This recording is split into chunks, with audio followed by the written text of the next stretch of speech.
नमस्कार छात्रों, स्वागत है आप सभी का जाकर सर क्लासेज में। करंट जीके की मॉर्निंग डोज क्लास में आपका सभी का स्वागत है और शुरू करते हैं आज की नई क्लास। आज 23 मई है, तो जो भी करंट जीके के मोस्ट इंपॉर्टेंट क्वेश्चन हैं 8-10 वो लेके आए हम। साथ ही हमारे साथ जुड़े रहे हैं करंट जीके के वो तमाम क्वेश्चन, वर्तमान में कौन क्या और जनवरी, फरवरी, मार्च, अप्रैल, मई, जून तक का सभी जो मोस्ट इंपॉर्टेंट क्वेश्चन है वो सभी आपको जाकर सर क्लासेस पे मिल जाएंगे। हमारे साथ जुड़ जाइए और चैनल पे नए हैं तो सब्सक्राइब जरूर कर लें भाई, बाकी तो आप देख लेना। चलिए भाई शुरू करते हैं क्लास को। आज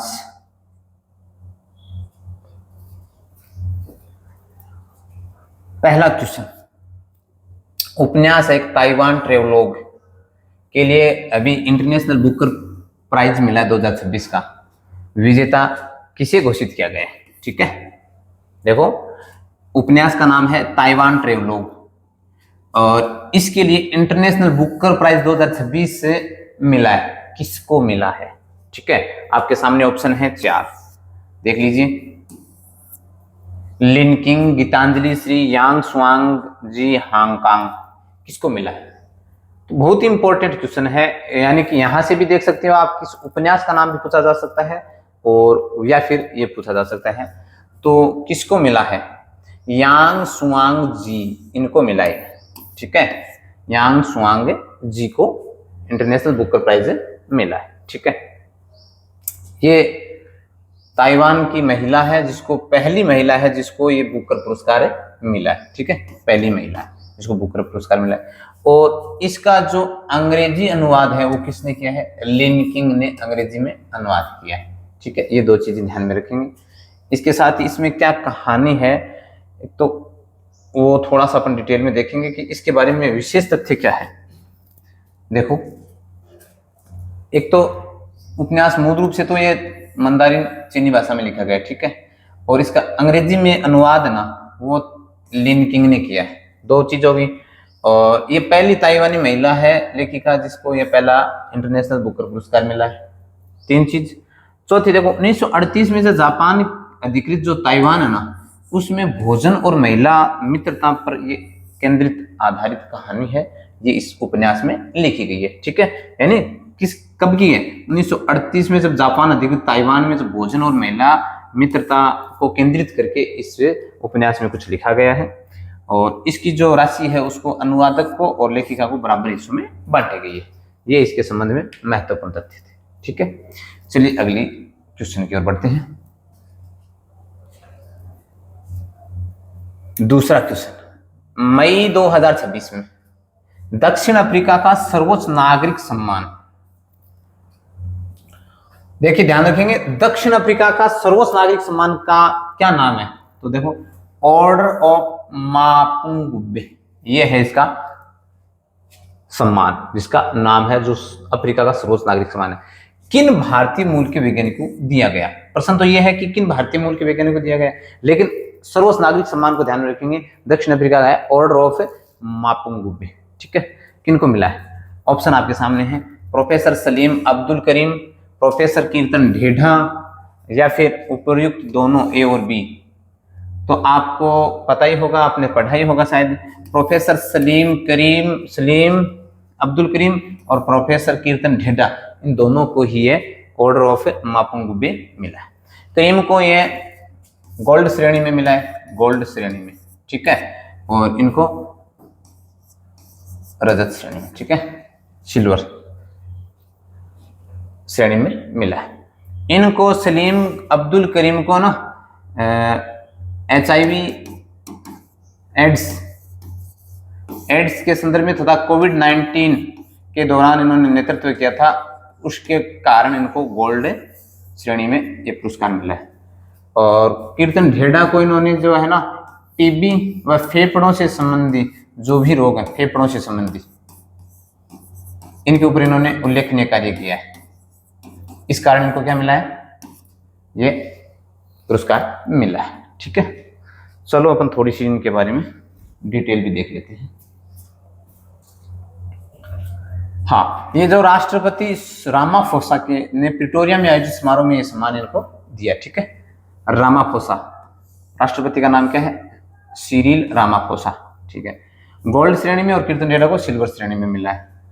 क्रीम को HIV एड्स के कारण और 19 में नेतृत्व किया और इनको टीबी व फेफड़े रोगों पर शोध करने के लिए दिया गया। ठीक है, ये था इनके बारे में विस्तृत अध्ययन। अगला क्वेश्चन देखिए, 22 मई को मनाए गए अंतर्राष्ट्रीय जैव विविधता दिवस हाल ही में मनाया गया, यानी 22 मई कब? कल ही। अंतर्राष्ट्रीय जैव विविधता दिवस 2026 की आधिकारिक जो थीम है वो क्या है? ठीक है, आपके सामने ऑप्शन है ABCD। क्या लगता है आपको इनमें से कौन सा हो सकता है? अगर आपने पढ़ा है तो देखो, अंतर्राष्ट्रीय जैव विविधता की जो आधिकारिक थीम है वो है acting locally for global impact. ध्यान में रखेंगे ये है।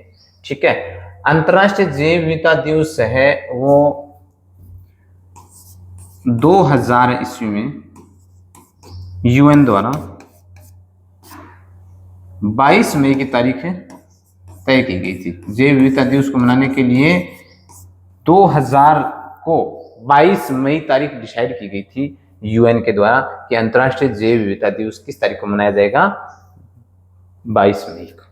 ठीक है, ये इसके बारे में विशेष है। और जो हिंदी के अंदर अपन अर्थ इसका देखें तो विशेष तथ्य की बात करें तो 22 मई को विश्व स्तर पर तो ये मनाया जाता है। ठीक है, और इसके साथ ही अगर अपन देखें इसका मसौदा तैयार किया गया था 1992 में, ये कोई खास बात नहीं है। लेकिन यहाँ देखें UN महासभा ने 2000 में आधिकारिक तौर पर 22 मई की तारीख तय की थी। ठीक है, जैव विविधता को बचाने का पूरा प्रयास किया जाता है। इसमें जीव जंतुओं पशु पक्षियों के संदर्भ में इसका विशेष ध्यान रखा जाता है। और जो थीम है उसका जो हिंदी अर्थ देखें तो ये है स्थानीय प्रयासों के वैश्विक प्रभाव। यानी इस बार ये जो थीम किस पर केंद्रित है? स्थानीय प्रयासों के वैश्विक प्रभाव। अगर अंग्रेजी में पूछा जाए तो हमने वो पढ़ लिया, हिंदी में अगर पूछा जाए तो स्थानीय प्रयासों के वैश्विक प्रभाव, ये इसका हिंदी अर्थ हो जाएगा। ठीक है, चलो अगले क्वेश्चन की ओर।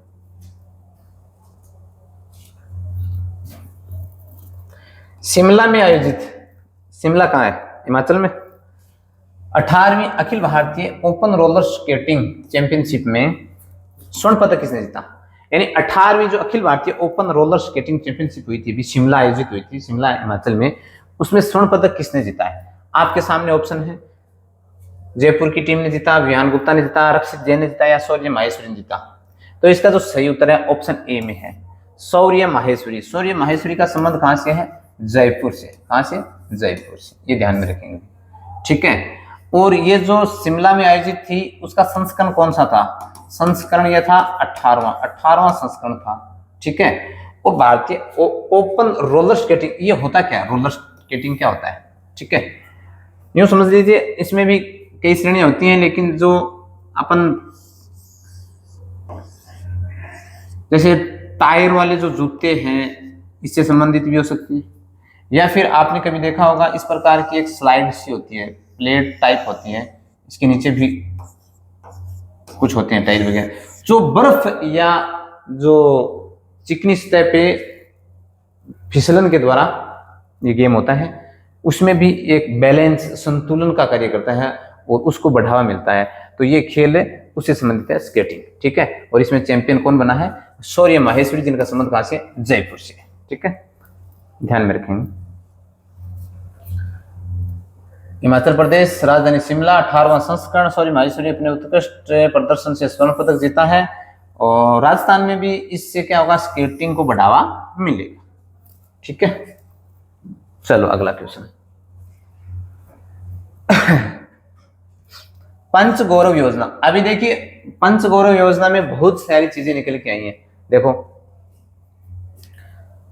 फसल, स्पोर्ट्स, प्रोडक्ट। तो पंच गौरव योजना में एक जिला एक खेल, एक जिला एक फसल, एक जिला एक फल। तो इसका मतलब क्या है कि इसके संदर्भ में प्रश्न पुटअप होगा परीक्षा में। तो आपको ध्यान में ये रखना है कि अभी वर्तमान में वन डिस्ट्रिक्ट वन स्पोर्ट्स के तहत जो जिम्नास्टिक है, जिम्नास्टिक जो खेल है, उसके लिए किन जिलों का चयन किया गया है। ठीक है, तो आपके सामने ऑप्शन है जयपुर, उदयपुर, अजमेर, पाली, कोटा, बीकानेर, जैसलमेर, जोधपुर। आप गेस करिए इसका सही उत्तर होगा ए ऑप्शन, यानी जैसलमेर और जोधपुर। जैसलमेर और जोधपुर जिलों में जिम्नास्टिक को बढ़ावा देने के लिए, उनको जिम्नास्टिक का हब बनाने के लिए इन जिलों में इस खेल को महत्व दिया गया है, वन डिस्ट्रिक्ट वन स्पोर्ट्स के तहत। ठीक है, जिम्नास्टिक, जैसलमेर और जोधपुर इसका उत्तर हो जाएगा। पंचगौरव योजना ग्रामीण प्रतिभाओं को निखारने का एक बहुत अच्छा मंच है, बिल्कुल अच्छी बात है। और एक जिला एक खेल के तर्ज पर खेलों का आवंटन हो रहा है। जिम्नास्टिक के लिए जैसलमेर और जोधपुर जिले की पहचान की गई है। योजना का उद्देश्य क्या है? जिम्नास्टिक को हब बनाना, जिलों में जिम्नास्टिक को हब बनाना। ठीक है, खेलों के प्रति आगे बढ़ाना, युवाओं को मोटिवेट करना, ये इसका मुख्य लक्ष्य है। सहकारी मॉडल पर आधारित भारत की पहली टैक्सी सेवा, देखो सहकारी मॉडल है, इसके ऊपर आधारित है, पहली टैक्सी सेवा है जिसका नाम है भारत टैक्सी का शुभारंभ प्रदेश के किस शहर में हुआ? अभी किस शहर में हुआ है भारत टैक्सी का शुभारंभ? ध्यान में रखेंगे, राजस्थान के किसी एक शहर में हुआ है पहली टैक्सी, भारत टैक्सी का शुभारंभ। तो आपका उत्तर हो जाएगा ए, जयपुर। जयपुर में क्या हुआ है? भारत टैक्सी का शुभारंभ हुआ है। ठीक है, सहकारी मॉडल है, ये ध्यान में रखेंगे, सहकारी मॉडल पर आधारित है और भारत की पहली टैक्सी सेवा है, पहली टैक्सी सेवा। ठीक है, और टैक्सी सेवा का नाम क्या है? भारत टैक्सी। ये इसके बारे में, इससे क्या होगा? जो कैब चालक हैं और जो ग्राहक हैं उन दोनों को ही इसमें फायदा होगा, सुरक्षित महसूस करेंगे इसमें। देखो सहकारी मॉडल पे आधारित है, कोऑपरेटिव मॉडल पे आधारित, राजस्थान की राजधानी जयपुर में इसकी शुरुआत की गई है, भारत टैक्सी इसका नाम रखा गया है। कैब चालकों और ग्राहकों दोनों के लिए सुरक्षित और किफायती भी है भारत टैक्सी। कहां से शुरुआत हुई है? ध्यान रखेंगे, जयपुर से। राजस्थान में किस स्थान पर माटी कला सेंटर ऑफ एक्सीलेंस, ध्यान रखेंगे, माटी कला सेंटर ऑफ एक्सीलेंस बनाया जाएगा? ठीक है, राजस्थान के किस स्थान पर बनाया जाएगा भाई? माटी के द्वारा जो कला बनाई जाती है, जो अपने औजार तैयार किए जाते हैं, तो उनको एक सेंटर ऑफ एक्सीलेंस, यानी उसको आज के युग में तकनीक के आधारित एआई के द्वारा उनको प्रशिक्षित करना और इसके लिए बेहतर कार्य करने के लिए किस स्थान पर यह सेंटर स्थापित किया गया है? बिचून जयपुर। कहां पर किया गया है? बिचून जयपुर। ठीक है, बिचून जयपुर में इसको स्थापित किया गया है। तो इसके बारे में जो विशेष बात है वो देख लेते अपन। देखो, उद्देश्य माटी के कलाकारों को इस वर्तमान आधुनिक तकनीकी के साथ तैयार करना, प्रशिक्षण देना। कलाकारों के लिए आर्टिजन कार्ड बनाए जाएंगे। ठीक है, श्री यादव माटी कला बोर्ड द्वारा इस केंद्र की स्थापना की जा रही है। एक बात ये भी ध्यान रखेंगे। और मुख्यमंत्री ने यहाँ पर क्या किया है? माटी राजस्थानी पुस्तक का भी विमोचन किया है। भजन लाल शर्मा ने यहाँ पर माटी राजस्थानी पुस्तक का भी विमोचन किया है। ये था बिचून जयपुर, ध्यान रखेंगे, बहुत अच्छा क्वेश्चन है ये।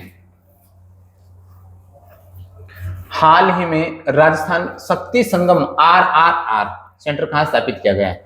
RRR, यहां देखेंगे शक्ति संगम RR सेंटर कहां स्थापित किया गया? पहले तो इसका उत्तर देखते हैं। खोजवास पंचायत जयपुर, मानसरोवर, खो नागौरियान जयपुर या सीतापुर जयपुर, यानी है तो जयपुर में। ऑप्शन से आपको पता चल गया, लेकिन जयपुर के अंदर पूछ लिया गया है कि कहां। तो इसका जो सही उत्तर होगा वो है खो नागौरियान जयपुर। ठीक है, खो नागौरियान जयपुर। RR की फुल फॉर्म की बात करें तो रिड्यूस, रिन्यू, रिसाइकल। ठीक है, जो पुरानी जो चीजें हैं उनको किसी जरूरतमंद को देने के लिए यहाँ पर कोई भी दान भी कर सकता है। इन चीजों को, अपनी जो चीजें हैं जिनको आप इस्तेमाल नहीं कर रहे, उनको यहाँ पर जमा करवा सकते हैं दान के रूप में, तो वो जरूरतमंदों को दी जाएंगे। एक तो ये ध्यान में रखेंगे। ठीक है, और कम से कम कोशिश करें कि जो आवश्यक चीजें हैं उनको इधर उधर न फेंकें, क्योंकि रिसाइकल भी होता है, 3 तरह की प्रक्रिया होती है। तो आपको ध्यान में रखना है कि जो भी चीजें हैं उसका कम से कम इस्तेमाल करें। देखो, RR का पूर्ण नाम है आपके सामने, रिड्यूस, रीयूज, रिसाइकल। ठीक है, और महिला सशक्तिकरण को बढ़ावा देने का इसका उद्देश्य है ये केंद्र। ठीक है, और लोग अपने घरों का जो अनुपयोगी सामान है यहाँ पर दान कर सकते हैं इस सेंटर पर, जिससे क्या होगा कि जो जरूरतमंद लोग होंगे उनको मिल जाएगी। ठीक है, जैसे मान लीजिए प्लास्टिक की बोतलें वगैरह हैं, पहली तो बात यह है कि आप प्लास्टिक यानी जो चीजें आपको नहीं चाहिए वो कम से कम खरीदें, एक तो फिर अगर आपने खरीद ली तो उसका सदुपयोग करें। अगर एक काम में लगा दिया तो उसको दूसरे काम में भी लगाने का प्रयास करें। जैसे अपन कहते हैं ना लोकल भाषा में जुगाड़, तो उसको दूसरे सेक्टर में लगा दें जुगाड़ के रूप में। अगर फिर भी नहीं हो रहा तो आप फिर वापस से जमा करवा दीजिए, जरूरतमंद को दे दीजिए। ठीक है, चलिए अगला प्रश्न। रिको द्वारा रूपा हेली टेक्सटाइल पार्क कहाँ स्थापित किया गया है? देखो अभी रिको के द्वारा एक पार्क स्थापित किया, रूपा हेली टेक्सटाइल पार्क, वो कहां पर स्थापित किया गया है? टेक्सटाइल का नाम आते ही आपके दिमाग में कुछ चीजें आ जाती होंगी। आपके ऑप्शन सी सही होता है इसमें, भीलवाड़ा। भीलवाड़ा जो कि टेक्सटाइल से नाम से ही आपको पता चल गया होगा। देखो